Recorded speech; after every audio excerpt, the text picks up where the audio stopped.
Good afternoon, everybody. Thanks for joining us for this special 2-hour webinar on Excel pivot tables. We have Melissa Esquibel with us today as the trainer, and she specializes in transforming those confused by technology into empowered users of their software tools. I love that. As a Microsoft certified trainer with more than 25 years in business application technology, Melissa has a unique ability to make learning programs enjoyable and valuable. Whether teaching how to crunch numbers with Excel, deliver compelling presentations in PowerPoint, or generate business-winning proposals and reports with Word, Melissa impresses clients with her knowledge and instruction. We've had Melissa before. She's a great teacher, and we are super excited to have her with us today to go over pivot tables, which was a much requested portion of the last Excel and Word webinar we did a few months back. So without any further delay, Melissa, I'm going to hand it over to you. Take it away. Thanks so much. It's good to be here. I'm so glad you guys could attend. So I'm going to ask for some information in the chat screen here before we get started. I want to know first, how many of you are with computers in front of you expecting to follow along hands-on? So come back and chat and just say me if you're expecting to follow along hands-on. Okay. I've got one. See if anybody else, give you a second maybe to find the chat screen. I got two. All right. For those of you responding, 3, thank you, Barbara. For those of you responding that you're expecting to follow along hands-on, please come back also. And thank you. Got that message from Maya Reed. Let me know what version of Excel you're using. So that would be 2010, 2013, 2016. Thank you, Carrie. 2016, 2016. So looking for anyone. If any of you don't know what version you're on, nothing bad will happen. 2016 and 2013, good, because they're all very similar. All right, that's working out great. So some of you have computers, some of you don't. I'm going to, thank you, Deborah, I'm going to proceed with this, giving some time for folks to catch up. I'm going to leave this chat screen up or check back in as often as I can for pace to make sure that I'm not running past you guys that are trying to follow hands-on. So let's get started. All right, so here we go. So pivot tables, for those of you who are familiar with the term and know what they are and just want to know a little bit more how you can put them to use for you, this is going to be a great program for you. There's probably some of you as well who are beaten about the head and ears being told that if you don't know pivot tables that you can't call yourself proficient at Excel, and then people run away and they don't tell you what that means. So we're going to break that down for you and explain to you what they are. You're going to be and I apologize if you're sitting next to somebody who has made you feel badly about not knowing more about pivot tables, but you might be less impressed with them after today, because it's really not hard. Getting going with pivot tables really isn't hard, but it has a connotation, because back in the old days of Excel, creating a pivot table really was a complex process. It isn't so much so anymore. All right, so pivot tables. If you've heard the term BI bantered about, business intelligence, pivot tables are big for BI. We're not getting any less data, but we are being asked to make more decisions based on the data we have. But until that data tells you something, it really is just a bunch of bits and bytes.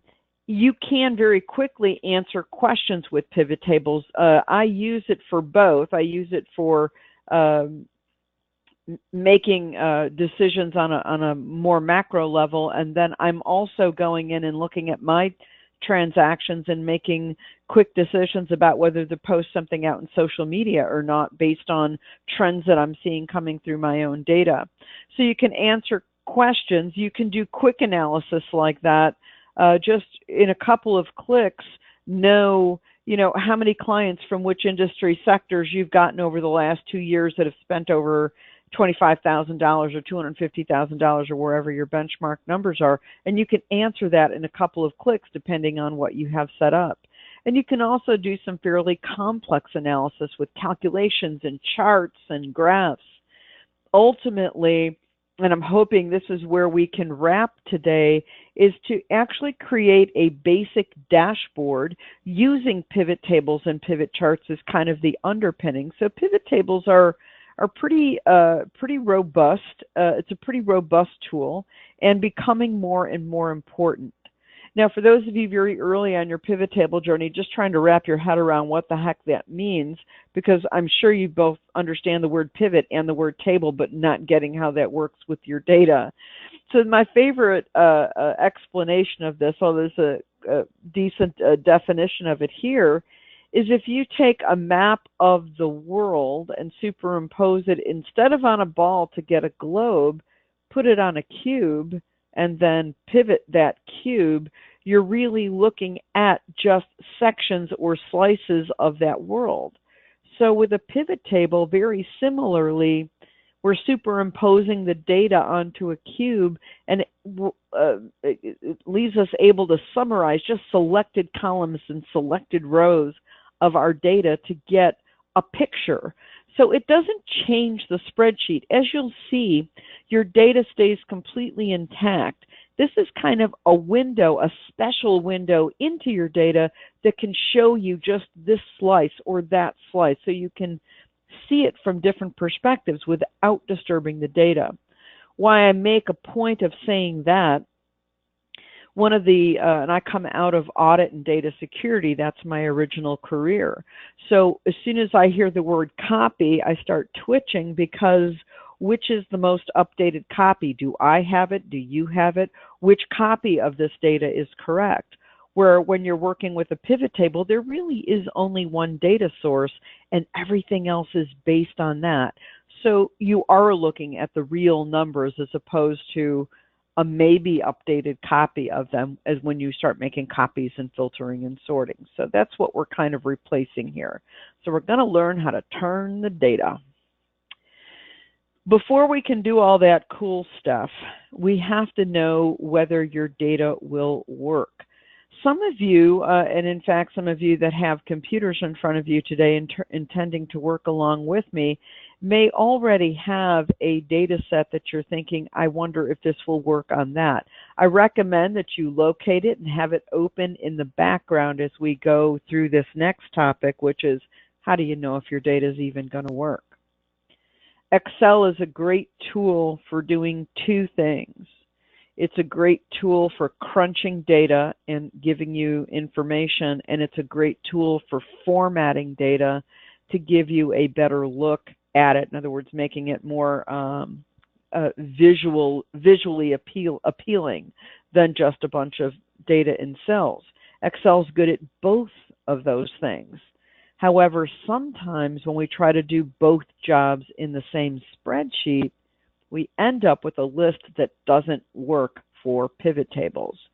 So let's talk about what does work, and then for those of you with your data in front of you or some idea of the data you want to use this on, you can kind of see what the gap might be for you, what kind of work you might need to do ahead just to get these things working properly. So first of all, one row, one record. Let me open up one here. For those of you wanting to work along, whether you're in 2016 or 2013, you can follow along with me as long as you're on a PC. I'm not sure if this template is available in Mac. But File, New, and you do need to click on File, New here. You can't use the shortcut. We're going to do File, New. And for all of you, whether you're following along with this in the recording later, or you're going to, go back to your desks and work with the handout, everybody has a sales report template. So you're going to click on File, New, you're going to type in Sales Report, and you'll see the sales report template pop up. It might pop up down here, but you should see one. It kind of looks orange and rust color there and kind of peach color. So it's just called Sales Report, and we'll hit Create. I'm going to proceed, but before we start, I start asking you to do things here, so I'm not going to ask you to do anything yet. Before I ask you to do things here, I'll go through how to get this again. So if you didn't quite catch those steps this time, it's okay. So coming back to our requirements, one row, one record, no completely blank rows or columns. Let's take those two first. So this is an ideal list. There are no, as we scroll down, there are no completely blank rows. There are no completely blank columns. This is what, occasionally people will put in a blank column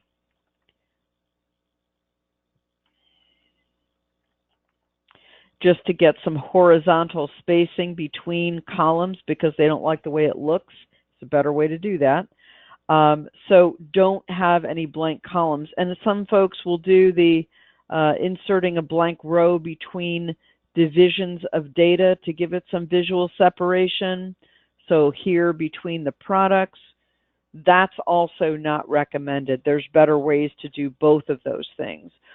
So you want to have complete records, everything across the row. And you don't want to have anything on another row. For example, if we were to have some additional information about this customer, such as their location, we don't want to have that on a second row. We would literally need to build that into another column so that we could keep it as one row, one record. So let's say that was important and we needed that information, so we didn't want to have anything on extra rows. So for some of you, your very first task in some of your data sets that you want to analyze will be to re-engineer them so that they meet these guidelines. One row, one record, no completely blank rows, no completely blank columns. Now that's not to say you can't have blank cells, but not a completely blank row or a completely blank column. In some cases, you can get around the completely blank rows thing, but you absolutely can't get around the completely blank columns thing. Pivot tables will not allow you to work unless you have a column label for each one, so at least that piece of data at the very top. So speaking of column labels, column titles, your column titles should be on a single row with nothing above them. So here is in the data that we're using, we've got our column titles are on row 1. If you had any kind of a report title, let's say up here, you would need to make sure that it is separated by a blank row. Now I do have a lot of folks going, but yeah, didn't you just say something about no completely blank rows? No completely blank rows within your data. This is not your data. This is above your column titles. So your data starts with the first column title and then goes down from there. So if you want anything above it, just make sure you've separated it by a blank row. And to the extent possible, consistent data types. So if you have a currency field, should have a dollar amount field, everything in that column should be a dollar amount, or at least a number, even if it's 0. You even want to try to avoid blanks if you can. Now, sometimes it can't be avoided, and I understand that, but to the extent possible, you really want consistent data types. If you've got a date field, you want to make sure it's a properly formatted date and that everything in that column is a date. The way pivot tables work best is when it can determine what kind of analysis you might want to do on this data, and it does distinguish between dates, numbers, text, time, so it does distinguish between those various types of data. Before we go into how do you start one, let me just kind of share with you a couple of quick tests and quick fixes when things don't look right. So the first one we just did is when we had the city on another row, and you have to make columns for those. That's going to be the most tedious and the most time-consuming, but if you want to pivot that data, you absolutely have to have everything on one row. Let's talk about the completely blank columns problem. And if you are taking notes, this would be a good time to grab a pen. Otherwise, refer back to the recording later. And again, don't forget, if you're munching on your sandwich right now with this lunch and learn, if that's the time zone you're in, you will be able to go back and see this on the recording. So let's assume that when we got this data set, somebody had inserted some blank columns to get some horizontal separation between the dollar amounts. Rather than doing that, because that is visually more appealing and does make the data easier to read, rather than doing that, I'm going to direct your attention to something that, let me see, where's my little magnifier? Is it going to let me go? Yeah, it is. So something that, for those of you who work in Word, you've seen these arrows. It's the increase indent, decrease indent, little blue arrows with the lines there. Now, you may never have thought to look for those in Excel, but they're there. So instead of doing the blank columns, I'm just going to increase indent 1 or 2.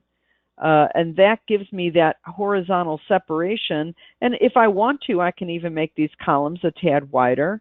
And I'm now getting that horizontal separation between the columns without inserting a blank row. So in your notes, what you want to jot down is, instead of blank columns, increase indent. Instead of blank columns, increase indent. And we'll give you a chance to try that here in a moment for those of you working hands-on. So rows. So let's say we have some blank rows out there separating our product types. So this also causes a problem. We'll show you one of the tests you can do to make sure your data is ready to really work with pivot tables is to click in the middle of your data set and press Control A. Well, Control A only selects this tiny little piece. If I click up here and do Control A, it only selects this tiny little piece. So, and that's happening because I have blank rows. Now, I could simply just select all of the data and pivot it, but you know, this is only 280 rows. I'm regularly working with data sets that are just thousands and thousands of lines long.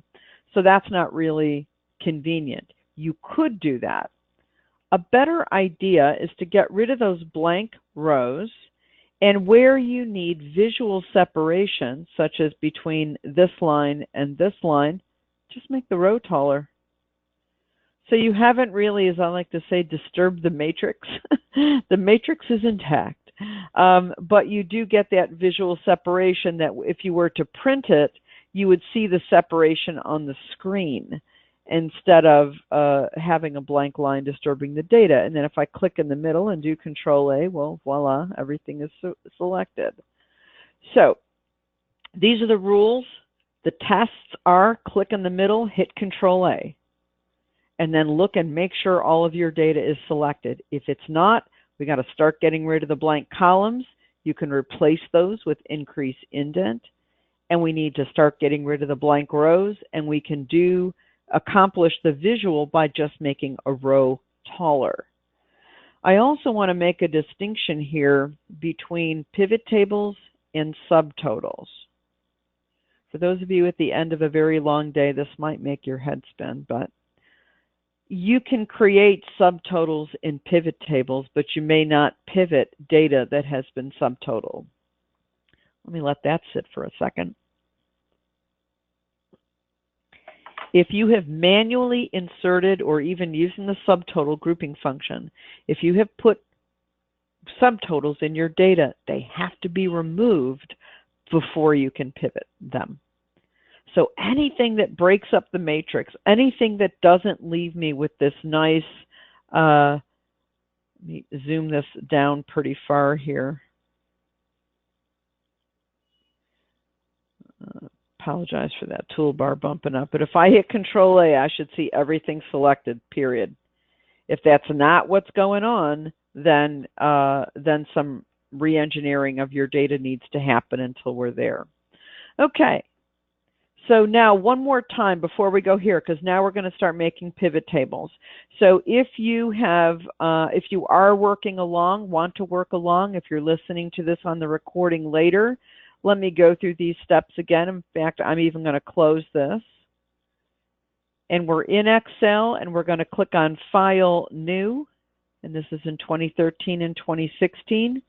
You'll see on the handout my URL at the bottom, melissaemct.com. If you go to that website and the contact page, you can write to me after the program. So if you get stuck or you can't figure out where this is, or you're using a different version and listening to the recording, let me know and I'll help you out. So you should be able to type in the words sales report. And I know I see it on my screen, but that's because I keep accessing it. So you might not. So we'll just type in the word sales report there. And we're looking for, it's searching thousands of templates. And now it's going to find something that looks a little like this. And it just says the word sales report. If you happen to be using 2010, you'll see something similar that says sales report, but it may not look exactly like this. It's still the same file. You're just looking for something that says nothing more, nothing less than sales report. And you can double click on that or click create. So this is the data set we're going to be working with today. Let me take you on a little tour here. Each of the other worksheets happens to be a pivot table. And we'll go visit some of those in a bit, but I just want you to know that when you pull this up, source data is what we're going to be working with, but as a matter of interest, there's other pivot tables here in the workbook. There are several different ways to start a pivot table. We're going to use the most common, and then we'll talk a little bit later about the wisdom of bringing in your data as an external data set. But for now, we're going to select one cell in the data, just one. And I don't mean out here in the white area. So on everyone, just for a moment, no matter what else you're doing, I want you to look up at my screen. This is not where you want to be clicking. This, anywhere in here is where you want to be clicking. So just make sure whatever cell you're clicked on, something's registering up here in the formula bar. Otherwise, it will not recognize the full structure. When you click in the middle of your data set, Excel will do that Control A behind the scenes. So it will know that all of this is your data. You don't have to select it all. You can just select one cell and it will recognize your whole data set. As long as it follows those good list rules, it will recognize the whole data set. On the Insert tab, for those of you who have been in trainings with me before, when I talk about what to click on in the way of buttons and the ribbon, I always talk about tab, group, and button. And the reason I do that is the help that you're going to get when you go back out to Microsoft Help or almost any book is going to be given to you in that order, tab, group, and button. So we're on the Insert tab up here, in the Tables group, and in 2016, 2010, 2013, just about everywhere, the very first button on the left is Pivot Table. Now, although we are just going to click OK here in a moment, I want you to pay special attention to this right here. So it's asking, it should have selected Select Table or Range. Just because we clicked in one cell and we were using a well-built list, it recognized that it's going to go from A1 to F278. Now, I know you've done this. I've done it where I've accidentally selected a couple of cells, but I think I've only clicked in one. So you just want to double check this and make sure that this more or less represents your entire data set, so A1 through F278. And we'll just click OK here. All right, so if you've done that, everybody should be looking at something, everybody working along with me should be looking at something like this. If you don't see this particular look over here, don't do what I'm doing, just want you to watch what I'm doing here. You might be seeing something that looks like this. This is the old pivot table interface. You can still use it. There's good reasons to fall back to this, but that shouldn't be where you start. So if you're looking at something like this, follow these steps with me. Right-click where it says Drop Value Fields here. Just right-click there and choose Pivot Table Options. And then we're looking for this little card here that says Display. And we want to uncheck Classic Pivot Table Layout. And that will bring us back to this. So one more time, let me come back to that. So if you're looking at something like this, and by the way, if you happen to be using a Mac and you're using, I think, version 2011 of Office or earlier, you're probably seeing something like this.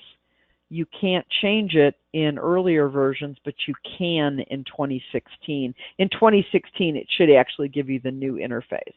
All right, so to change it to the new interface, we do a right-click anywhere in this box. It says Drop Value Fields here. We choose Pivot Table Options, Display, and uncheck Classic Pivot Table Layout. So we do want to be with this look. Now I want you to notice something else. When I click out here in Never Never Land, where there's nothing, all of that information on the right disappears.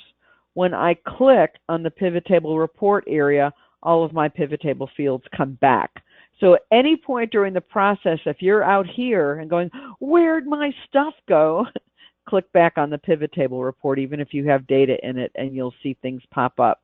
The other thing you want to see, let me move this toolbar out of the way. The other thing you want to see is that you have the contextual tabs, the Analyze and Design contextual tabs. If you happen to be on 2010, Analyze will say Options. That will say Options. But these two tabs should be visible. If I'm clicked out here, those toolbars go away. So make sure you're actually on your pivot table report area. So we selected one cell, we went to the Insert tab in the Tables group, we clicked the Pivot Table button when we clicked OK, and we ended up with our pivot table report area. So the way it works is, if you look up here in the upper right, all of your column titles became fields. So let me stretch this out a bit so you can see all the words. This became pivot table fields. So if it's a column title, it becomes a field. The area down below your fields is, this is where you're going to go to arrange how those fields appear on your report. So you're checking boxes, selecting fields, and then you're going to come down here and arrange the report. I want you to think about this as an artist. This is your canvas. This is your paint. And these are your brushes. So if you're working along with me, go ahead and click the checkbox next to Product, and then let's create a report that compares sales in Q1 to sales in Q4. And all I did was check those three boxes.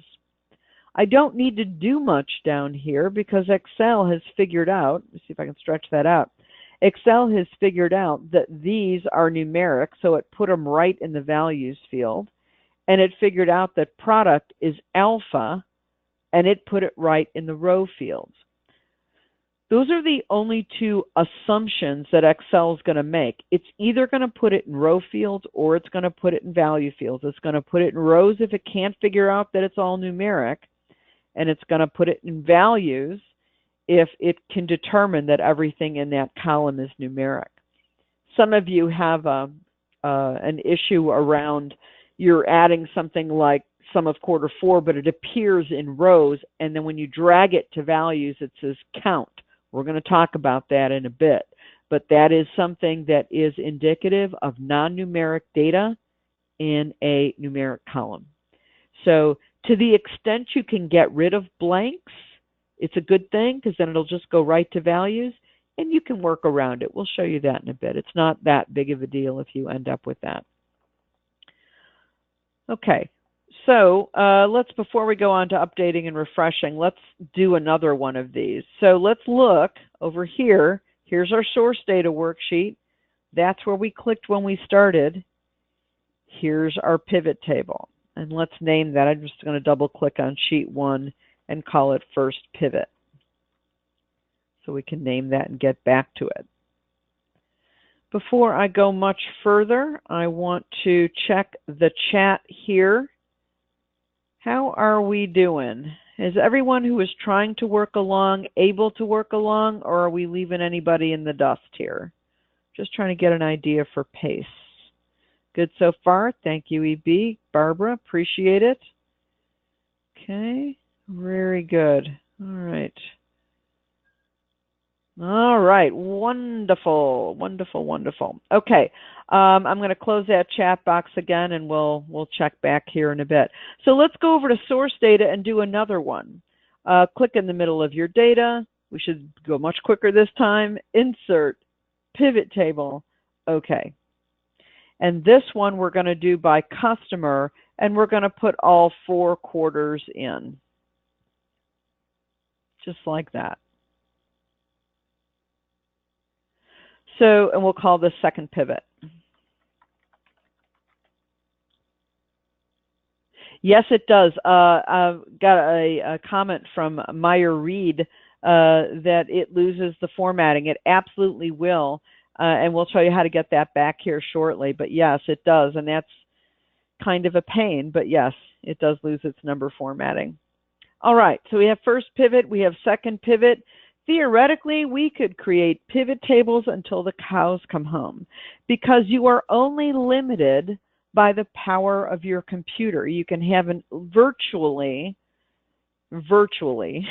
unlimited number of pivot tables. Now, I have a friend there in Southern California, in San Diego, who regularly pushes Excel and his computer to its very edge of capability. I swear he's made the lights dim before.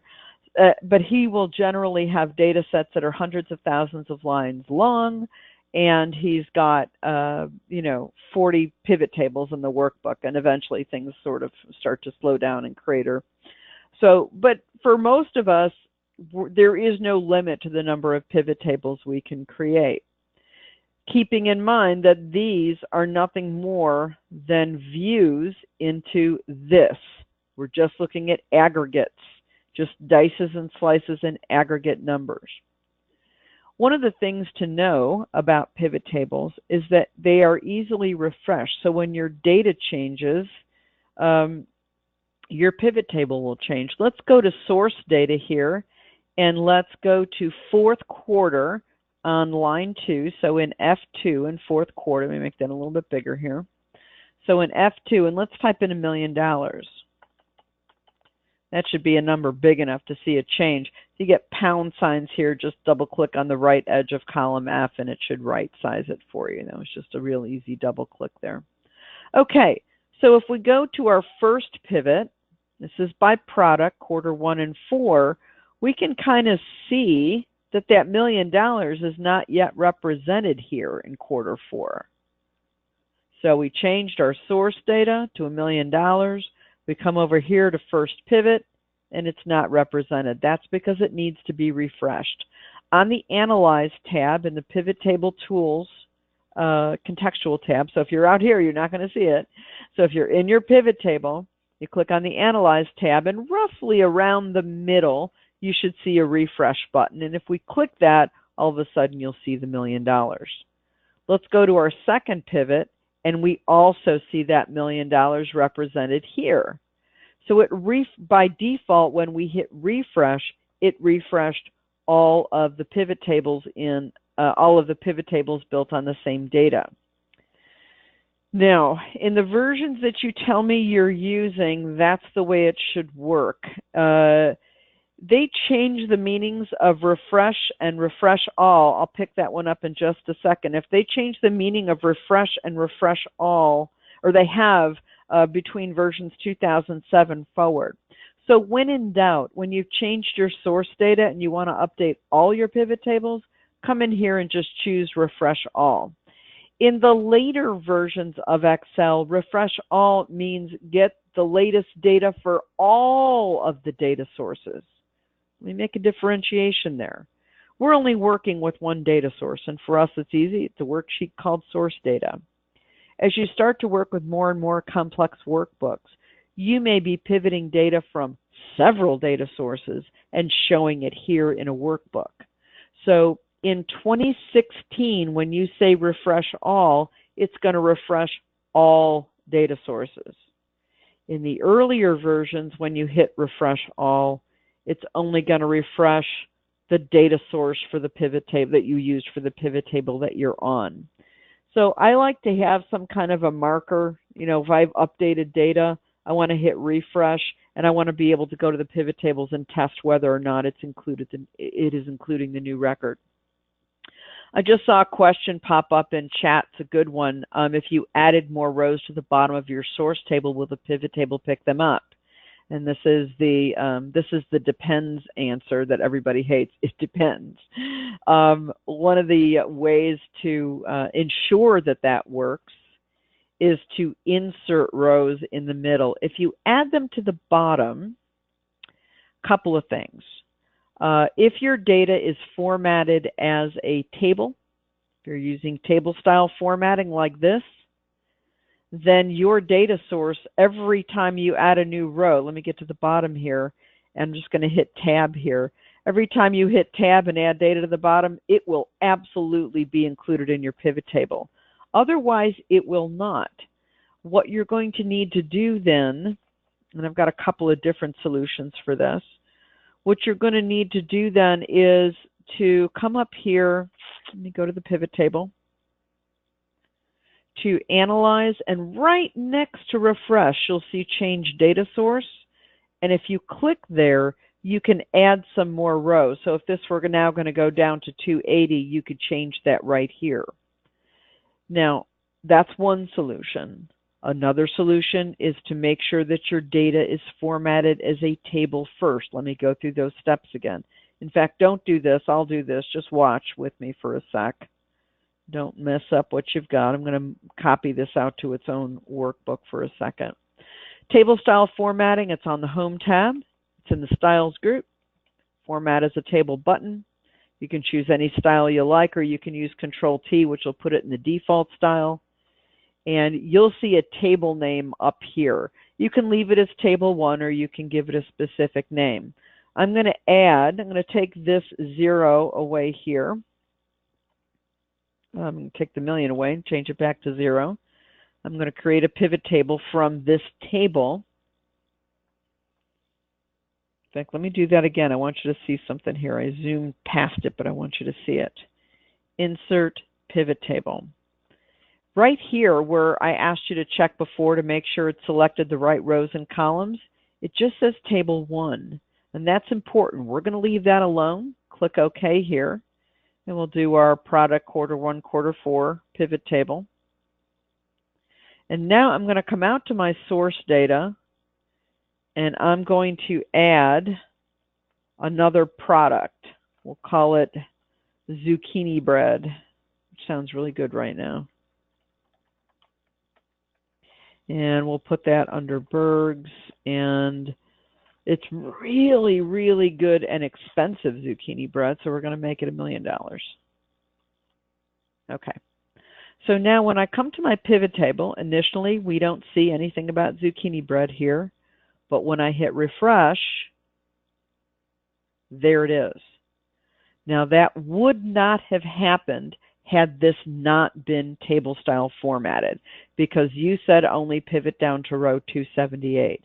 So table style formatting is a good style of formatting to use for your data sets that you intend to pivot. Okay. The other option you have, and let me do this one because it's a really good question,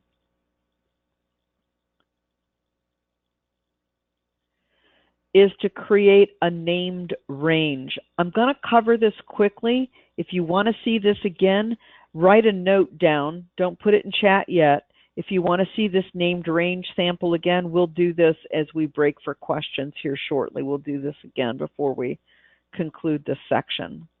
Okay, a named range says this group of data that goes from A1 through F278 is called A1 through F278, but I'm going to call it something else. I'm going to call it transactions, for lack of a better word. All right, so anytime I select that now, it's going to come up here and say it's transactions.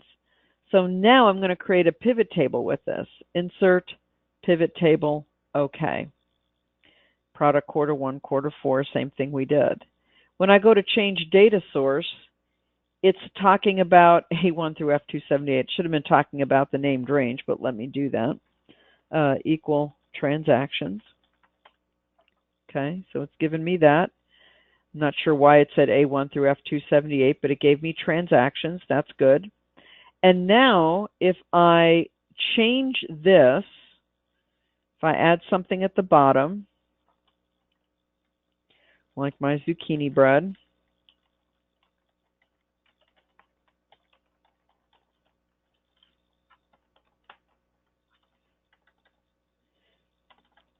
I would need to come up and make one extra change here. That would be on the Formulas tab in the Name Manager group to have this go now to 279. So I'm saying my named range doesn't stop at 278, it goes to 279. When anything is put in that named range, we will now see it update here on the pivot table. We'll go back over that if you want to see how named ranges work. I use named ranges extensively, both tables and named ranges. But when I create named ranges, for example, I'm getting ready to set up all my books for 2018, all my planning and all that jazz for 2018. And I know I'll book, let's say, 500 transactions this year and maybe next year. So I'm going to create, let me do this, show you exactly how I do it. I'm going to go down to let's say 1001. How I did that was Control-G, which is go to. 2001 or 1001, so I'm going to get 1,000 rows. Control-Shift up arrow. Control-Shift up arrow takes me to the top and selects all of that. Then I'm going to hold my Shift key down, and I need about that many columns, maybe one more. And I'm going to name that whole range Sales 2017. And this is where I'm going to build things. And it's going to have, you know, the transaction ID. It's going to have the client, and it's going to have the amount, and all the other good stuff that it's going to have. When I create my pivot tables, I'm going to be creating them on this named range. Now, I said I had 500 this year. Maybe I'll have a really good year next year, and it'll go to 750, but certainly it won't go beyond row 1001. So all I have to do all year long is hit refresh, refresh, refresh. I don't have to go back and monkey around with, do I have all the rows? Is my named range, is it changing? I just named the range huge starting in the beginning of the year. Here is, and this is a full circle back around to this, you will end up with some inconsistency in data types there. So where I would typically have a transaction amount, it's going to be a blank. And I don't want to use a 0 because as I compute averages, zeros will be included in the average, and that's not going to be an accurate representation of the data I have so far. So that's the liability of using a really ginormous named range. Certainly tables are a good alternative to that, but it was a great question. You asked me what time it was, and I told you how to build a watch, as I do sometimes, but you need to consider that. How is your data going to change over time? And when you refresh it, always carry a marker with you. In other words, what item can I look at that I know changed, where I should see this represented on all those reports? So always have that. Before we go to Excel workbooks as external data sources, which is a very important topic, the larger your data sets get and the more complex your analysis is, I want to open the chat window and address any questions other than the ones that we've had so far, which were excellent. Any questions so far? And I'm going to kind of count in my head and see if we get, okay, thank you, Tanya. And all right, I'm going to plow ahead. Don't hesitate to ask, by the way, for a couple of reasons. Number one, hey, I'm here. Number two, this is being recorded, and so there may be some things that are unique about the way you work and your industry works that your colleagues will benefit by your questions as well. Okay, so let me get everybody wrapped up here in the original data set. Let's come back to the one you were working with me. You have source data, you have first pivot, and you have second pivot. I want you to save this data set. We're going to do a file save as. I'm going to put mine out on the desktop so it's easy for me to find, and I'm just going to leave it saved as Sales Report 1. Just let it save as Sales Report 1. All right. And I think before we close this, Let's go back and change our $1 million to 0 and just hit save. Now I know we haven't updated the other pivots, but nothing bad will happen, not for what we're about to do. So when we leave it, it should be the original data. If you were playing around adding stuff to the bottom, go ahead and delete the stuff at the bottom. If you have hopelessly modified this and you're not even sure how to get back, don't worry about it. I'm going to use this one, so I'm just going to close this. But if you are not sure where you left things, just get another one. File, New, Sales Report, Create, and just save this.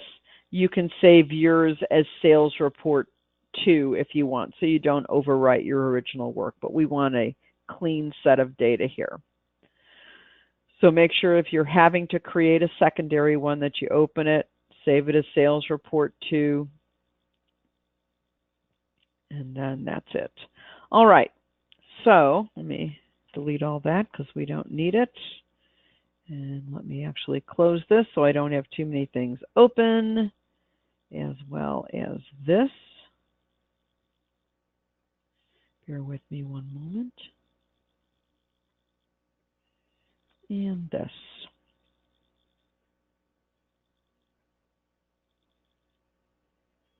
Okay, I'm going to pop open Excel again. So if you're working along with me, please open up a blank workbook. Just a big old blank empty workbook with nothing in it. Let's talk about external data sets. So most of you who are already using pivot tables probably create them the same way we just did. You click in the middle of your data, you do insert pivot table, and off you go.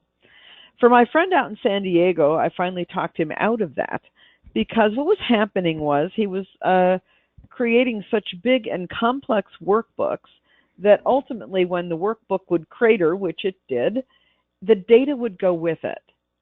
So whatever time he had spent scrubbing that data, getting it into the right condition so he was able to pivot it, was lost, and he had to do all of that again.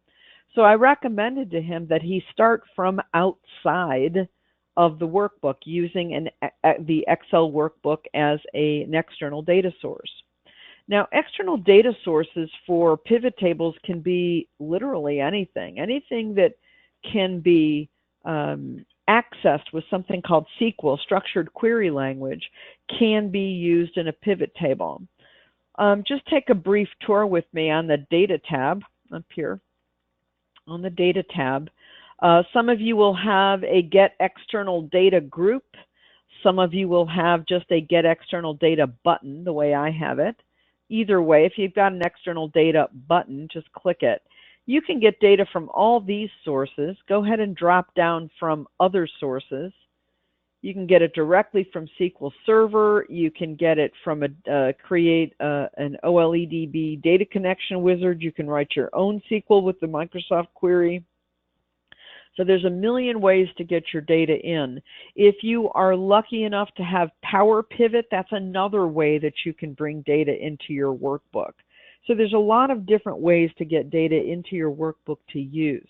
But even if you're just using Excel data, it's better to use it as an external data source, because whatever you do in here in this workbook around a pivot table, nothing's going to go back and touch your original data. If your workbook craters, that data is still fine back there. So that's kind of where we're headed. We want to talk about using Excel workbooks as external data sources. Hopefully at this point, we either have a Sales Report 1 or a Sales Report 2 saved out to the desktop with a clean set of source data.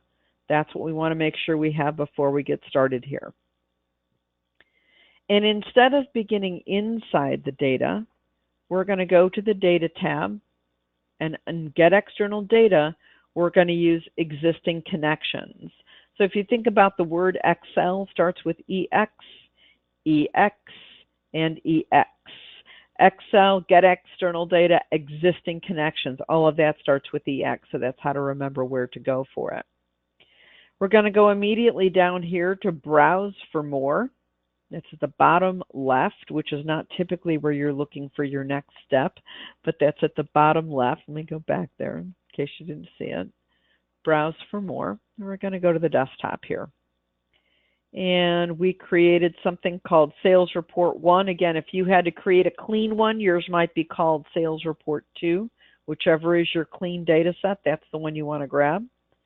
And click OK. Now, because that workbook has several worksheets, it's going to list all the worksheets for us, and we want the one called Source Data. That's the one we want to work with. A little tip, if you have created a table from that data, and that's what your data source looks like, you'll see source data $, and if you happen to name your table source data, you're going to just see source data there too. It's going to look like you have two things, but they both happen to refer to the same thing. In our case, we're just going to use this. So that was named a table. If you have a named range, that named range will also appear. So it's asking you how you want to identify the data. Named range and table are a best practice. They are preferable. In our case, we're just going to go after the worksheet here, source data, and click OK. It's asking where to start, A1. This dialog box, let me get a little magnifier here. This dialog box may be different depending on whether or not you have the Power Pivot add-in active for Excel. If you don't see only create connection and or you don't see add this data to the data model, it's okay. We'll talk about that, but you don't have to have that showing. If you do have that showing, that's the new stuff that starts with Excel 2013 and beyond. If you have the Power Pivot add-in, this allows you to do some pretty clever stuff. You may not have the add-in, but if you still see these, they may not operate properly. So if you don't know for sure, I'd kind of leave it sit. For right now, we're just going to work with the regular stuff that everybody has. So the only two choices for you to make are either table or pivot table here. There's other ones, but we're going to say table or pivot table are the only two choices you need to make, and where to begin. So if this doesn't say A1, you can delete that and simply click in cell A1, so this says A1. And we'll click, you can leave it as table, but we're actually going to choose pivot table report. And click OK. So we didn't even begin inside the data. We grabbed it from an external data source, but we still have our customer Q1, Q4 data, and it's still correct. It's still what we had in our other workbook. That's the only thing in here right now is a pivot table. And if we want to create another pivot table, again, we can click our plus sign here for a new worksheet, insert pivot table, use an external data source, and at this point, that connection is already established. So we went from insert, we can say use an external data source, choose connection, and it will be the one that we already have. And click OK. And there we can do our other one by product, Q1, 2, 3, and 4. Now, when we've done it this way, we have the ability to set up some automatic updating. So we can have some automatic things going on. So for example, when I do a right click, where am I looking here? Am I in the right data set? I am. Let me go to this. Let me go to Analyze. I can hit Refresh. And under Refresh, I want to take you to Connection Properties. Because we've used an external data set, we can enable background refresh. We can tell it refresh with that original data every 60 minutes, 15 minutes, 120 minutes. Refresh the data when you open the file. These are only available to you if you are using an external data source. So once again, it's on the refresh connection properties. I see that. So what I'm going to ask you to do when you say you don't get the same data choices, let's see, I'm going to come back to chat here. get data choices. So when you go to data and get external data, you don't see existing connections. Let me just ask that. I'm hearing from Deborah and from Tanya both. Do you see existing connections? Oh, not from Tanya. From Deborah. EB says no. So you don't see on the data tab under get external data existing connections, but you're on a Mac. Okay, right. So on a Mac, that might be a little different. EB, what I'm going to ask you to do on this particular subject is write to me after the program and let me see if I can locate where that is. I think your issue, EB, may be the interface. And are you using 26? I think you told me you were on 2016, EB. Is that correct? Okay, you think so. All right, so we can chat a bit after the program. Now, Deborah, you're not on a Mac, and from the middle, you don't see get external data, but you do see a data tab, correct? Deborah?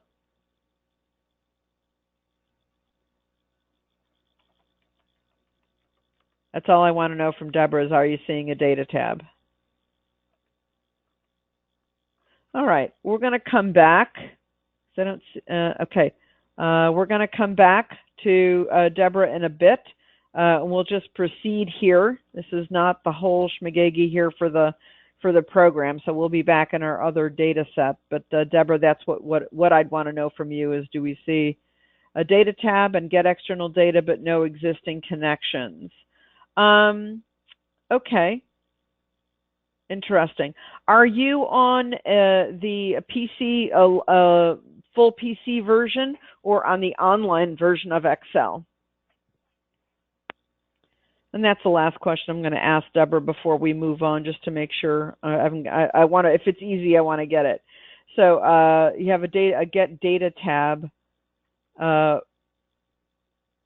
maybe online. Okay, right. So you won't see these on the online version. Okay, thank you for clearing that up. I'm going to go ahead and close the chat window for right now.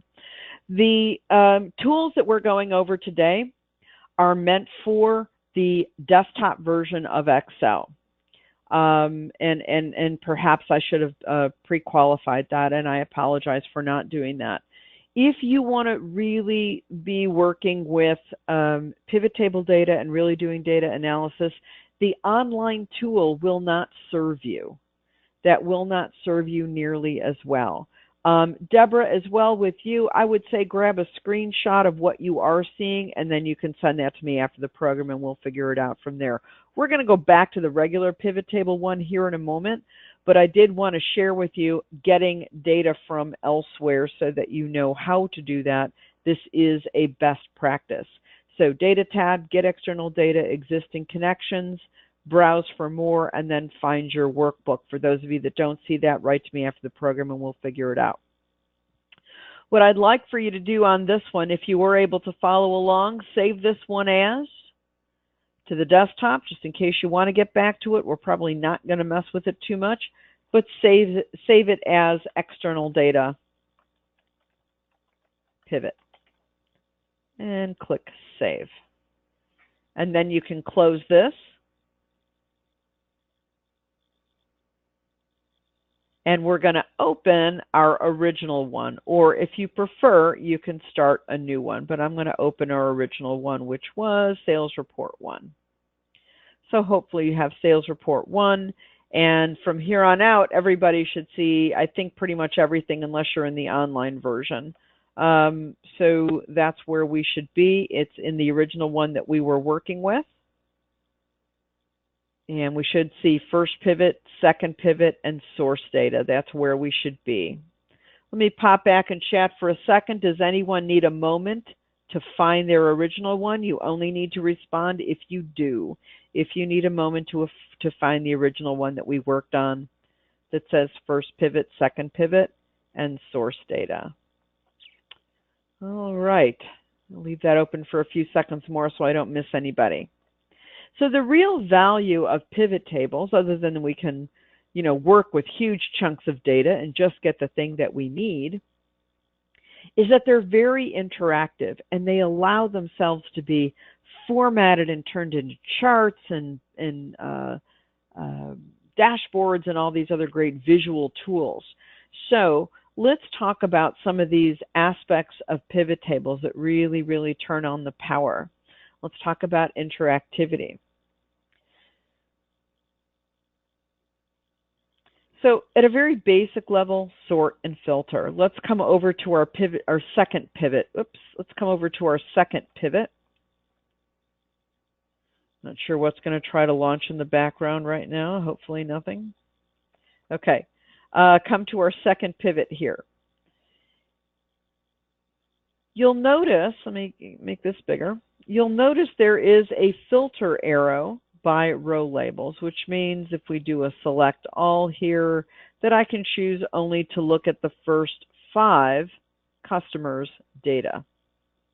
Or I can look at only, let's see, do select all again, only those customers that start with B, and I just typed a B up here in the search. Maybe I just want to look at the Bs. Now, you notice I typed a B in the search and it gave you these other things that don't start with B. Just because they contain a B, they will show up. So we can get rid of those. And so we can just look at these customers if we're looking for a sample of just the customers. So pretty much all of the functionality that you normally have in filtering, you also have in filtering your alphanumeric fields, your row labels. You can also filter the same way. I'm going to do a clear filter up here. Bring them all back. If you want to, you can't filter your value fields. This is where the rubber meets the road in understanding what we're looking at in pivot tables. This here, this situation here, this is, oh, I thought I changed that million back. Okay. Oh, I never did a refresh. That's why. That's why I still have my million. I answered my own question. Just to make sure we're all on the same page, hit analyze and refresh, and that million should go away. Okay. So you can't filter your value fields because these are aggregate numbers. Let that sink in for a second. This is not a row of a table. This is an aggregate report for the customer Anton and their purchases in quarter 1 through 4 of all the products they purchased. So you're not going to be filtering here. You can sort though. So to sort, you would do a right click. Let's say we want to sort some of quarter 1 in descending order. You would hover over sort and choose largest to smallest. So you can sort just by right clicking and finding sort. The row labels, anything in row labels, you can sort right from the drop-down arrow, just like you would any other field. To end this, let's go ahead and sort A to Z and sort quarter, just sort A to Z. Let's just leave the customers in sort order. So that's sort and filter. Those pretty much work the same. You can also do expand collapse. Let's make a copy of this pivot table. We're going to do a right click on the worksheet, a right click, move or copy, create a copy, and we're going to put it right before source data. And we're going to name that third pivot. Just in case you fell behind, that was a right click, move or copy. Be sure to click create a copy, otherwise you won't notice anything happening. Create a copy, and you're going to put it right before source data. And click OK, and then name it third pivot. I'm going to pop chat open here, see if anyone's behind. Looking good. If anyone needs a hand, just holler, holler. All right. So in our third pivot, we're going to do something, we're going to access another type of interactivity from our pivot table tools, and that is the report filter. Some of you see filter, some of you see report filter here. Does the same thing. Another way to get fields onto your pivot table is to drag and drop them. So I'm going to drag and drop product right into filters. This is just a drag and drop into filters. And now I can certainly filter by customer, but I can also now filter by product. So I only want to see sales of Alice mutton, or I want to see sales of Alice mutton and aniseed syrup. So now I can see just that information here by using report filter. So it's another level to dice and slice your data. It's another way to pivot it, another way to get a specific aspect. So you've got whatever you put in row labels, whatever your value fields there, and now you can also do another one. And you can have multiple report fields, by the way. So if this were a bigger table, say my transactions, for example, I have a client code, I have an industry code, and I have an application code.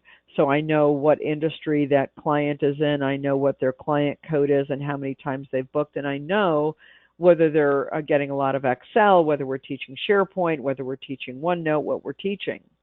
So I can get kind of a three-dimensional world there. Can you make, let me look at that last question that popped up. It says, can you make, oops, let me find chat again. Sorry about that. Can you make the multiple selections visible? So I'm not sure the question you're asking. Let me grab multiple selections visible somehow. I think, Carrie, let me put your question off until we get to slicers, because that may help. And remind me when I call for questions after slicers whether that answers your question, because I think it will. Okay. And if it doesn't, we'll go back. So sort, filter, so expand, collapse. Another way we could look at this data is by bringing, let me close the chat window here, instead of bringing this in as a report filter, we could bring it in under, let me drag this down here, under, and let me clear it.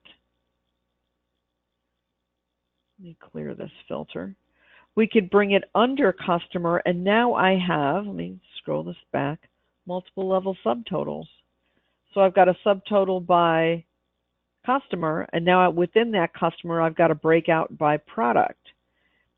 So the expand, collapse are these minus and pluses over here. Okay. You can right click on one of those buttons and say expand, collapse, collapse entire field, and then you can expand just the ones you want to see what products that customer bought over the year. So just by dragging it down here below rows, you can see everything and see the total. So now you have multi-level subtotals. And that's why you don't want to start with subtotal data. In fact, since I started using pivot tables, I do not use subtotals. If I need subtotals, I just create a pivot table because I get to leave my data alone. I don't get to mess with the data and ruin it. I just get the report that I want. So if what you need are subtotals, don't use the subtotal function, use the pivot table function. All right, so that was a report filter, expand, collapse. We saw those. Let's take a look at slicers. Now with slicers, let's go to our second pivot again. Actually, let's go to our first pivot. Let's get this one fancier. Let's use our first pivot. And we're going to put a slicer in for customer. A slicer is very similar to a report filter, and let me get to the right place here. So the next page in the handout. Slicers are available from 2010 forward. Slicers are also available on the Mac version, so you should see them here in 2016. If you don't see them on the Mac, again, write to me after the program and I'll get you a direction to where to find them. But they should kind of be in the same spot, I think, on the ribbon. All right.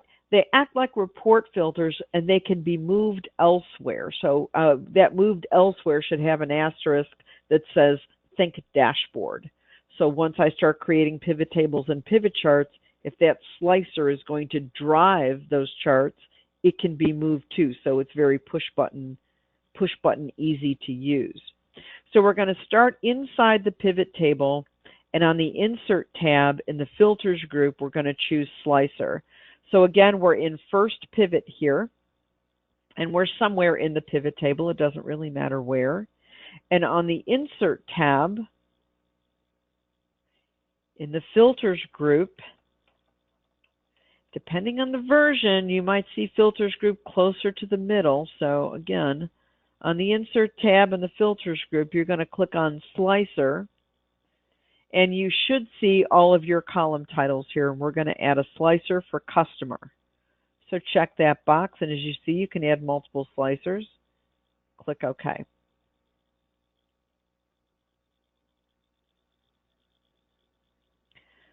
So everyone, let me come back to my chat screen here and see if everyone was able to do that. If anyone has had trouble finding slicers, let me know. Tanya's a happy person. Okay, good news. So with slicers, the interface is much, much cleaner.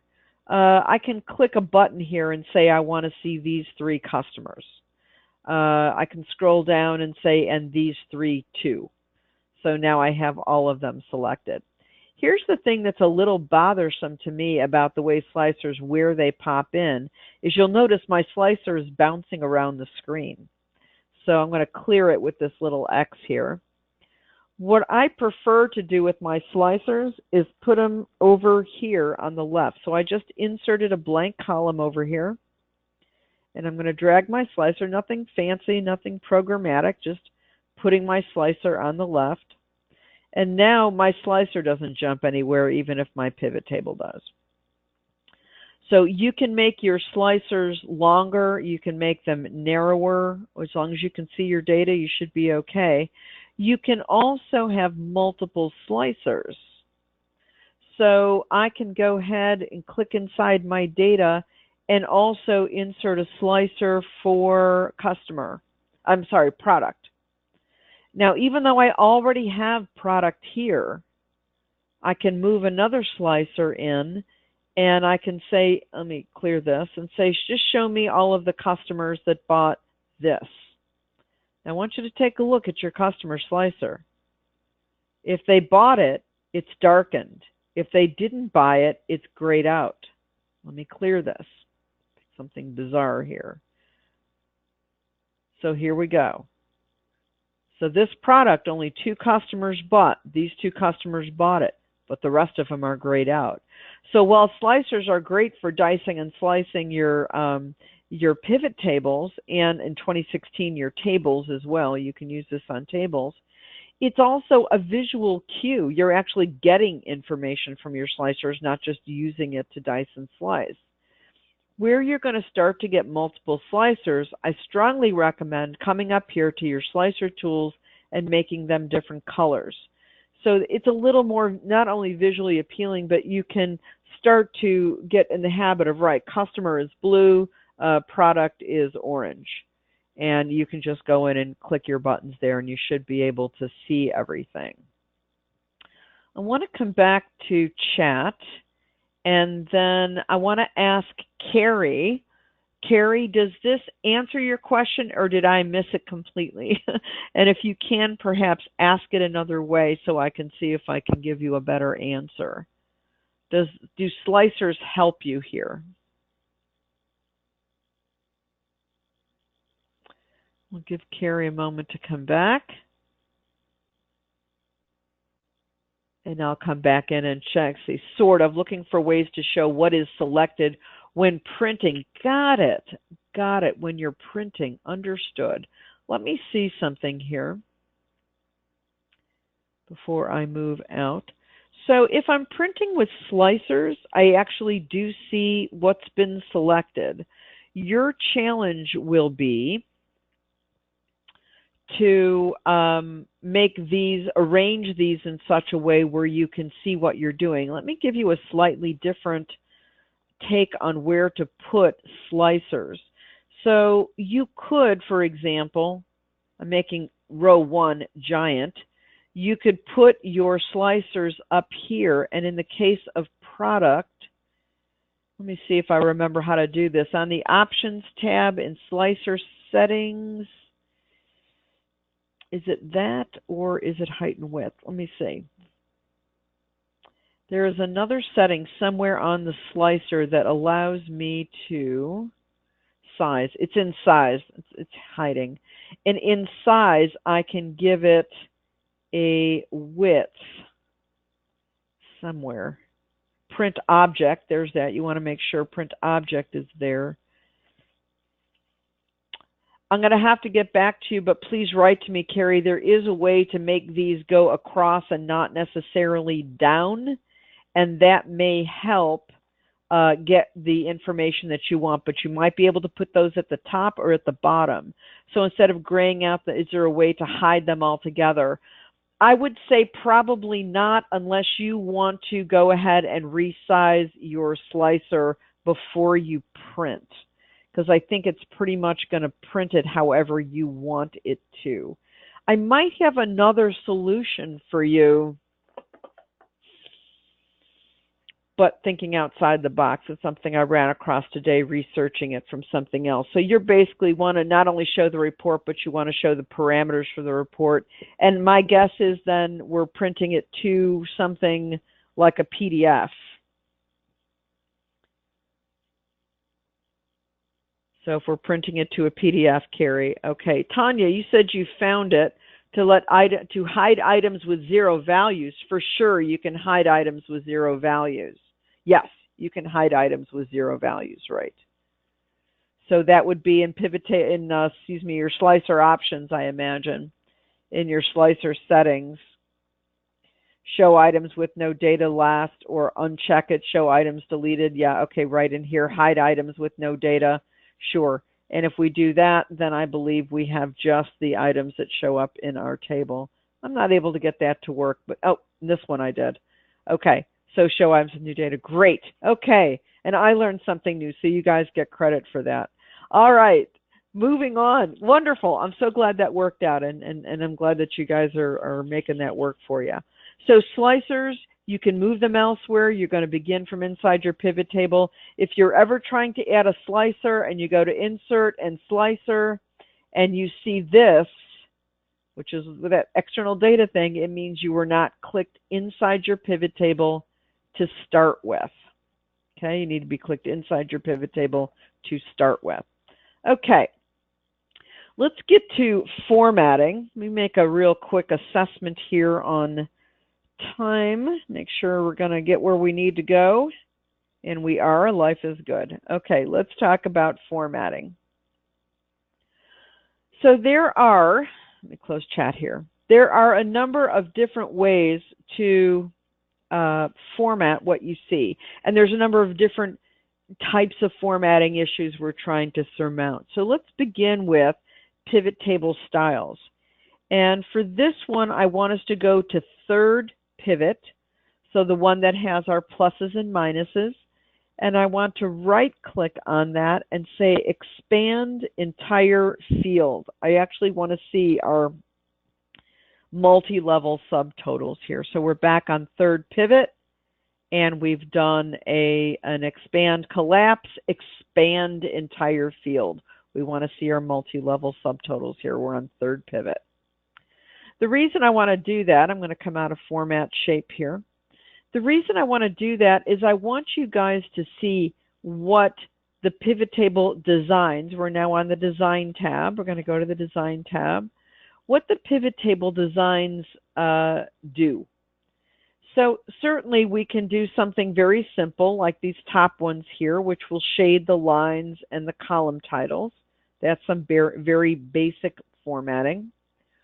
We can come down here to the medium group. Now in the medium group, you start to see stripes. So let's choose one with the stripe. The stripes represent the subtotals. So that's what they mean by stripes. If I come over here to second pivot and I choose one of those, you won't see any stripes because there are no multi-level subtotals. You only see it when you get a multi-level subtotal. I'm going to undo that so we can keep this the way it was. So let's come back to our third pivot. So that's when you see the stripes, that's what it'll do. Now I already know some of you are printing. So while these at the bottom are beautiful, don't use them if you're going to print. That's just going to bleed somebody's ink. You really want to stay toward the top here in the lighter versions. Honestly, I usually default to this, something very light like this so I don't burn somebody else's ink, or you can simply leave it as the default style, this one or this one, just so you get some separation of data with lines. So that's a very basic type of formatting that's up there. The question of rows or columns, before we show that one, the question of rows or columns, how do I know where the data goes? There are three wise men in Excel that I refer to all the time. Bill Jelen, who is MrExcel.com and the author of many, many, many wonderful Excel books. Jelen is how he spells his name. There's Mike Alexander, his former partner in MrExcel.com and an Excel guru in his own right. And John Walkenbach, who is the author of the Excel Bible. It's, for me, the quintessential resource for Excel. If you had the three of these guys in a room and you say, how do I know what to put in rows and what to put in columns? How do I know? They would all shrug their shoulders at you and they'd say, you know your data better than I do. Just keep dragging stuff around until it looks right. There's a fairly non-technical response, but it's the right answer. So you know your data. When you start to pivot your data, you're actually going to be able to answer some questions about why you've not been able to analyze it. For example, if you go to add what should be a number field to your pivot table and it comes up as count or it drops it in row fields, that lets you know either none of those numbers are formatted properly as numbers or that you have blanks or other kinds of data in those columns. So the act of formatting is going to help you troubleshoot some issues around your data too. When you run into that, so in other words, just keep creating pivot tables until you've answered your question. Let me stay on that second bullet for a moment. What goes where? Just keep creating pivot tables until you get the picture that you want. Remember, go back to thinking like an artist. Just create another picture with that paint and brushes. When you have what you now want, go delete the other ones, but don't delete them until you're sure you have what you need. You can create as many as you want. Okay, now to that really annoying thing where data comes into the pivot table that should come over here, but it ends up over here. That is when you have, let me see if I can recreate that here. And I'm going to recreate it off to the side. This is just a watch, not a do. So I'm going to create another one over here. All right. And I am going to get rid of some data here. So instead of zeros here, I have blanks on some of these. And when I go to pivot it, and I click quarter 1, 2, 3, and 4, oops. Quarter 4 is popping up over here because it recognized that it had blanks. If that happens, drag it over to your row fields here. It's going to come over as count. And then click it and choose value field settings and then choose sum. And it will treat it correctly. It will create a sum from the numeric values in that column. So this is how to deal with that when it happens. Drag it over to values anyway and change it to sum. And you can also go down there and change your number format. As was mentioned early on, it dropped its currency format. So let me come back to this one. I can go ahead, let's put in some meaningful data here. Let's put in customer at least, or product or something. Okay, so it lost its numeric data. So instead of doing anything else, like using format from up here, which will not stick, you need to, again, go to value field settings, this number format button, and change it to accounting or currency. And then you'll do that for all of these as well. So don't use this one. You can also right-click and go to value field settings and this format button and format from there. I don't know of a way to format multiple columns where it works well. I have at times created macros to do that. Value field settings, number format, accounting. And you can refresh it now. So even if you change something here, you can hit refresh and it will maintain that formatting for you. It's only if you remove and put back one of these fields that it may lose its formatting again. So there's nothing truly ideal, perfect about number formatting and pivot tables. If your pivot tables will tend to stay the same month over month, quarter over quarter, and you're just refreshing data, once you set it up and you do this part to get the number formats, nothing should change. If you continue to format it from the ribbon, from the Home tab, you'll need to do that nearly every time you refresh your data. So you do want to go to the number format here to do that basic kind of thing. Some other types of visual formatting that are really, really nice for pivot tables, and we're going to go to a pivot table. Let me close this guy. And we're going to say format, just so I can get back in case you have any questions. So I'm back in our first, second, third pivot, that one. Let me move my little toolbar up here. Let's go to one of the existing pivot tables, one of the ones that came with this template, and it's called Byproduct and Customer Filtered. It's the very last pivot table here, and that's the one we're going to use for spark lines. I'm going to make this a little bit bigger here so you can see what's going on. So you're looking for Byproduct and Customer Filtered. Let me check chat here, make sure everyone's with me. If anyone needs me to slow down or stop or catch up, just let me know. And we're walking. Okay, here we go, spark lines. So we begin spark lines by highlighting where we want to see them. In our case, we want to see them just to the right of our data. Now I want you to notice what I've selected. I've not selected the blank cell next to grand total, and I've not selected the blank cell next to my column titles, just the data itself. Just the cells next to the data itself. So we want to start by where we want to see the spark line. So we begin with the target. On the Insert tab, to the right of the Charts group, you should see a group called Spark Lines. You may or may not see 3D map here, but you should see spark lines. And you can click on the line spark line. And it is already recognized, let me move that, not stretch it. It is already recognized that you selected F8 through F17. What you select in data range must be the same height. Must have the same number of rows. Don't worry about the number of columns. It must have the same number of rows. So in our case, it's easy because we're going to select from B8 through E17. So it's actually the same row numbers. But theoretically, on a dashboard, you could put your spark lines over here in the corner and then come back here. And as long as you selected the same number of rows as your target, you'll be in good shape.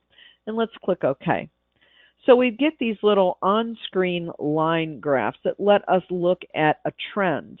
What I like about spark lines is I don't have to go over here and look at a chart and then go over here and look at my data. I can look at them both side by side. The other nice thing about spark lines is I don't have to squint at this data to spot a trend. It's right there. Now, my world is the world of finance. Let's take a look at, maybe something from your arena. If you're managing customers and the portfolios of customers, their projects, for example. And I know many of you work with the same customers over and over again, whether it's, creating a certain type of commercial building for them or building certain types of homes for them or whatever in that realm. So if we have several projects for customers, we want to know how profitable that customer is. We can take a look at their purchases or net profit from these customers over a period of time. If we think, hey, our performance, we really should be seeing something like a 7 to 12% year-over-year increase, but we're only seeing 6 to 9. Why is that? If you take a look here, you might see a downtrend for one customer or another customer and say, oh, okay, well, the net's dropping on these customers over time. Why is that happening?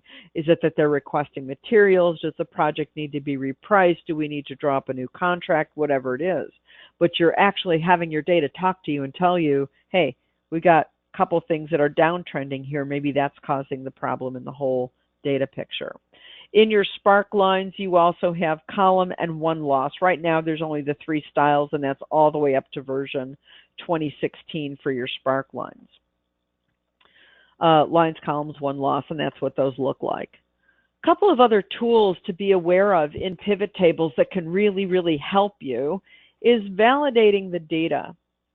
The worst error you can get in Excel, some of you may have been in courses with me where you've heard me say this, the worst error you can get in Excel does not come with an error message. It's the wrong number. And when you're talking about pivot tables, I mean, anytime you're doing calculations, let's look at this one. We'll click on quarter 4 for Alice Mutton here. When you look up in the formula bar, you're seeing a formula, so you can prove that formula. But here, all you're seeing is a number. Is it the right one? I don't know. Is the data refreshed? I don't know. Do we have filters applied somewhere? I don't know. Let's come back to one of the ones we created. Let's come back to first pivot here. Actually, let's come back to second pivot. Second pivot is the one that should just have the customers and the 4 quarters. Let's say we're looking at this number 2106 and we're not really sure about it. We're not convinced that's the right number, or we want to double check it. Double click on it. What that will do is create a worksheet with all of the data points that were used, all of the data that were used to create that data point. All we did was double click. We double clicked on 2106. It popped up this worksheet and showed us the data that it used. That was 4th quarter, so I would highlight 4th quarter. I don't know if you're going to be able to see this. Let me try it out. No, I'm not going to be able to magnify it for you this way. Let me try it this way. So down here in the status bar, after highlighting quarter 4, I see 210610, which is okay. Now I know how it got that number. Well, the only customer I'm seeing here, and that's really what we asked for, though, wasn't it? Yeah, a route, that customer. So we can see where it got that data. This is kind of a proof of where it got that data. Please, if you do that double click and you do show the details here, as soon as you're done and you're happy with it, delete it, because that is not your source data, and it can get very confusing after a while. So you want to do your double click to be able to validate the details and double click down into it, and then use your status bar, highlight the things, and look down there to see where your total is. So use that drilling down to the detail to double click on a data point. Another cool feature I like is using that report filter again. So I know you all love your slicers, and me too. I'm a big fan. You can also have a report filter on top of a slicer or behind a slicer or wherever it fits. But there's some cool things you can do with a report filter that you can't do with anything else. So let me come back to our second pivot here. And let's make sure, come over here and look and make sure there are no funnels over here so that we haven't filtered anything. If you see a funnel, click on it and clear it. Just select all records, so we shouldn't see anything there. All right, let's add a report filter. We're going to do this by product. So we're going to drag product down to report filter. And let's, just for keeping this easy to see, let's only select the first 5 products. So this data is filtered by the first 5 products. Let's assume for our case that there is a product manager for each of these products, and we really only want to show him or her those pivot tables, not conglomerated, but separated out. So each product manager gets their own worksheet with their own product data on it. By putting this in the report filter area, if we go to the Analyze tab over here at Options and click on Show Report Filter Pages, Show Report Filter Pages, that's what we're looking for here. If you click that, it's going to ask you to confirm that you did product in your report filter pages, and that's what you want. The reason you're having to select here, if you remember, I said you could have multiple report filters, so this is where you do that. And we'll click OK. And now look at the bottom. You have a worksheet for each of those products that you chose. That's our second pivot. So we chose 5, 2, 3, 4, 5. So for me, in my previous world as a broker, I had several agents working for me, and I would generate our overall sales, and then I would drop agent name in report filter and burst out their individual reports. Then I could do something clever like right-click, move or copy, create a copy, to book, new book, and just send them their own report. And all they're seeing is this, so that they could just see their results. So it's nothing different than we did before. Right-click, move or copy, create a copy, to book, new book, and save it and send it to them. So I'm crazy about report filter pages whenever I've got to do breakouts like that. Rather than just copying and pasting pivot tables, I can go ahead and just create individual reports. Now, report filter pages, depending on the version you're using, I went to the Analyze tab, and in the Options button, we showed report filter pages. If you are listening to this as a recording, since I don't think I have anybody on 2010, you'll see Pivot Table Tools Options, not Analyze, but Options, and then Options again.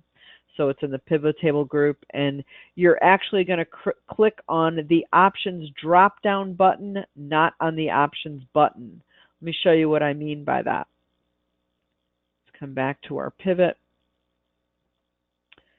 Analyze tab.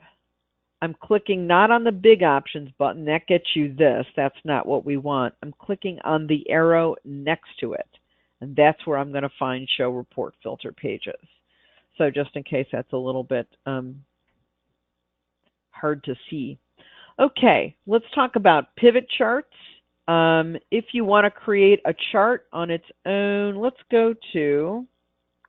create a new pivot table.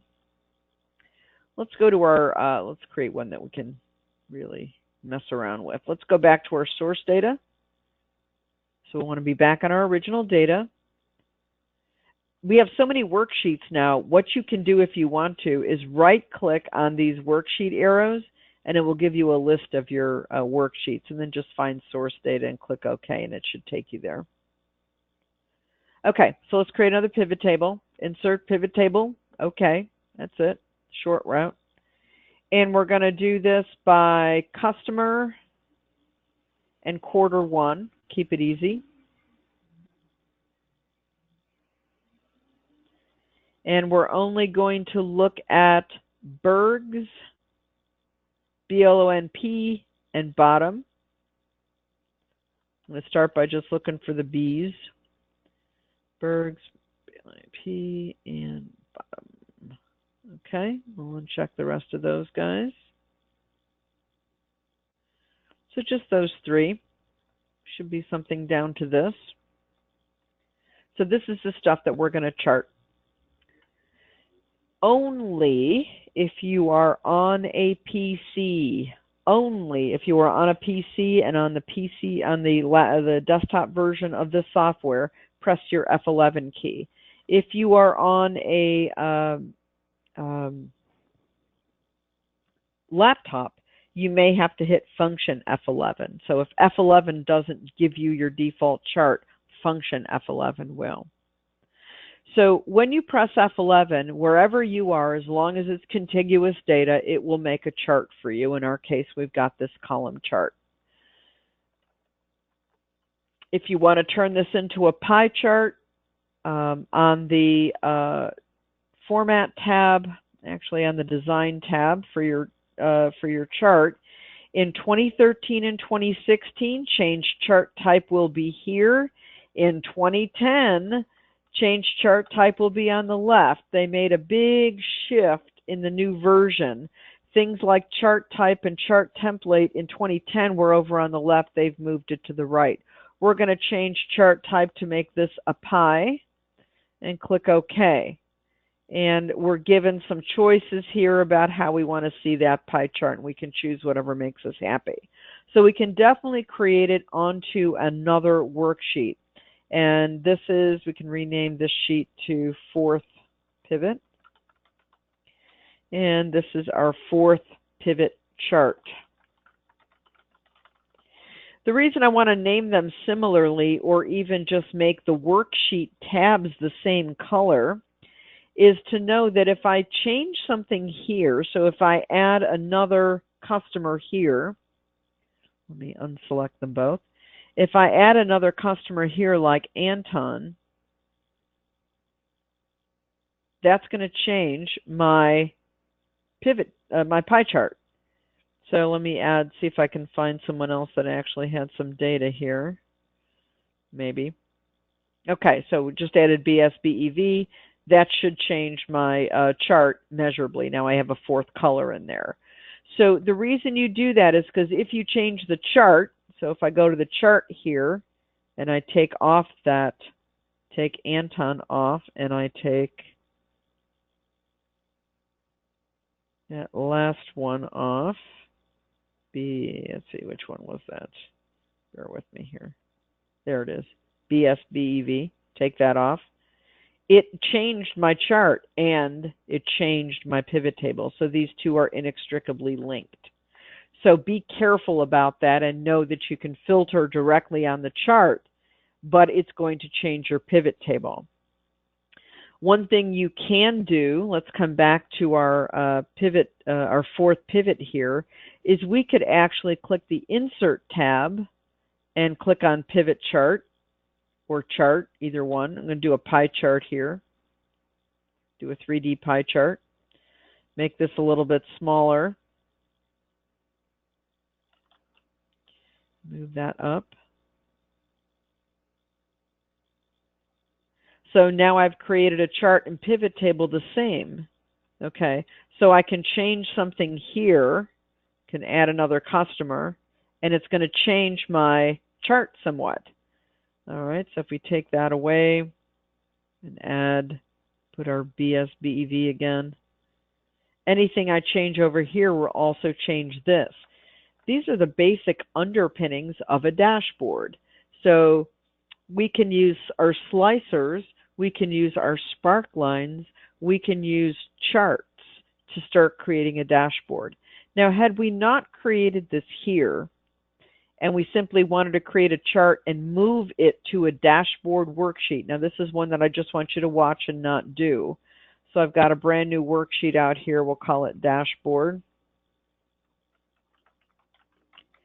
If you want to start creating your charts wherever they are, you know, whether they're here or whether they're on their own, and you want to start moving them to the dashboard, be sure that you put something on your dashboard to start with. I'm just going to put a period here, because if you don't, when you go to move this chart, it'll just take up the whole worksheet space. So let me go to select my chart. On the Design tab, I can choose Move Chart and actually move it to my dashboard. There it is.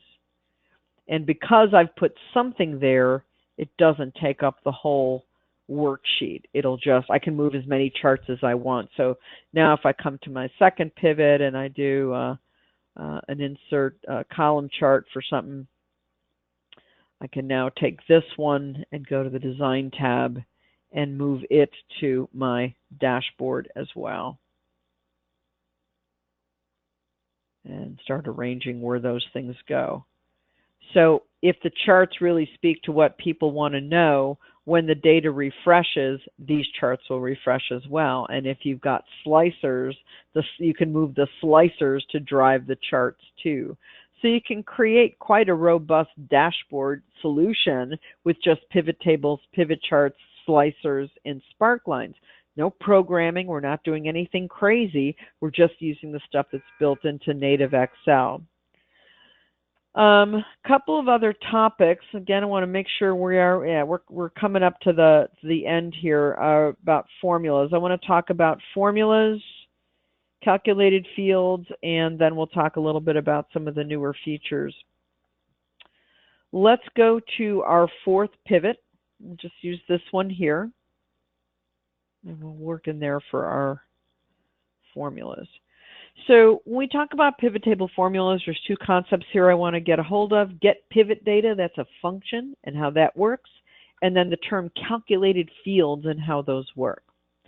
One of the big frustrations for people when they're working with pivot tables is when they want to generate a formula based on this number, they type an equal sign, they click on it as they would any other field, and you get this ginormous get pivot data statement.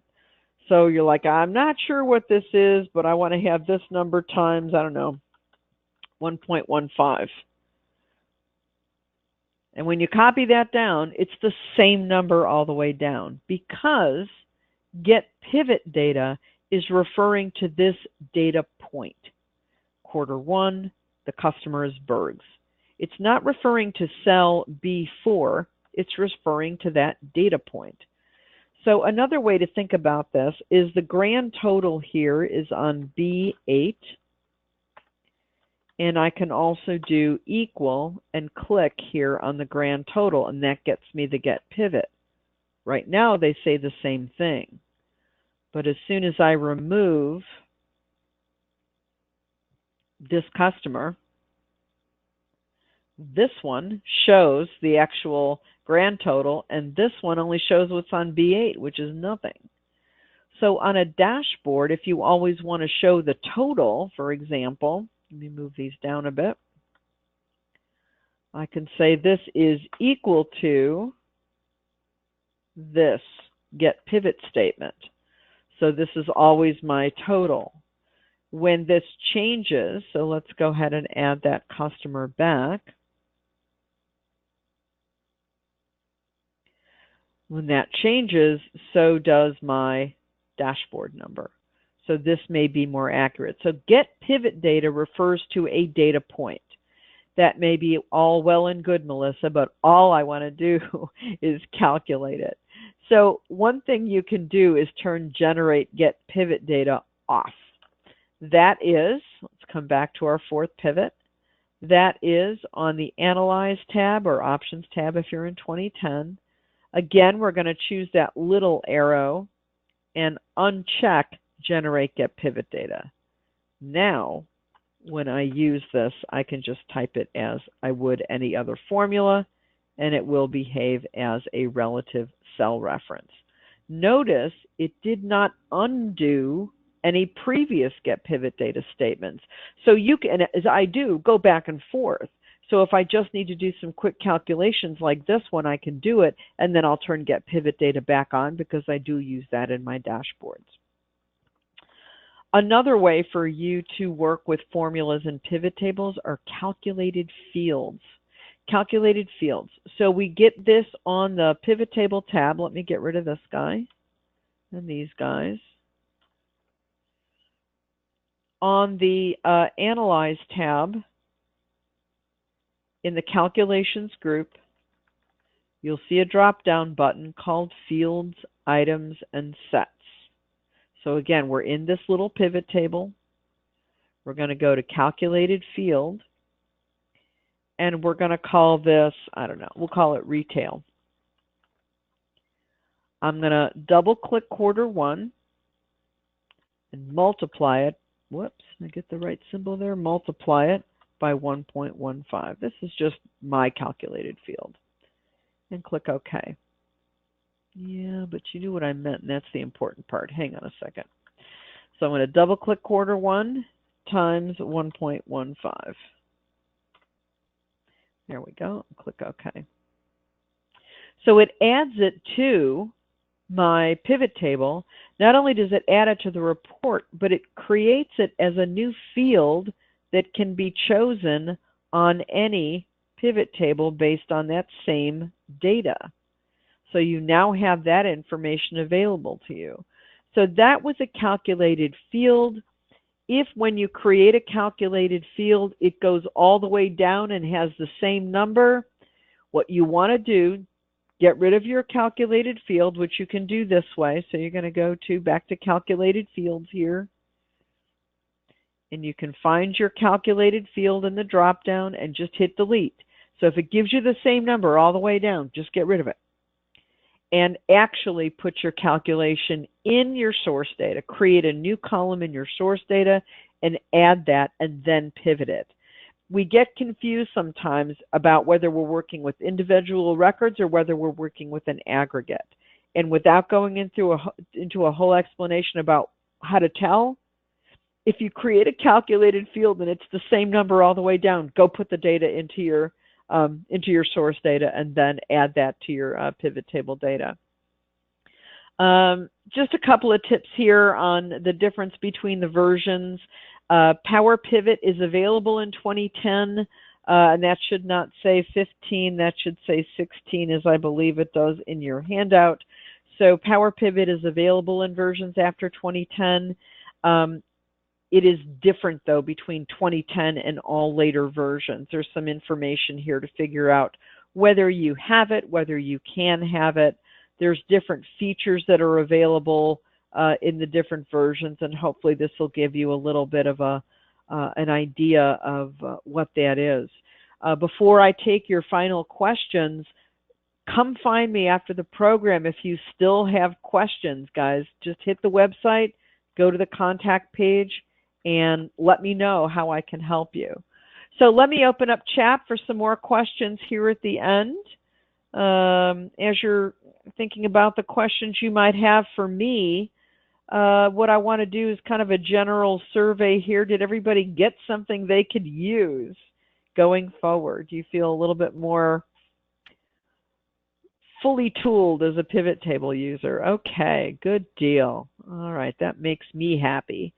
And any questions that you have? Good deal. My pleasure, guys. My experience with SDA is this is always a great group.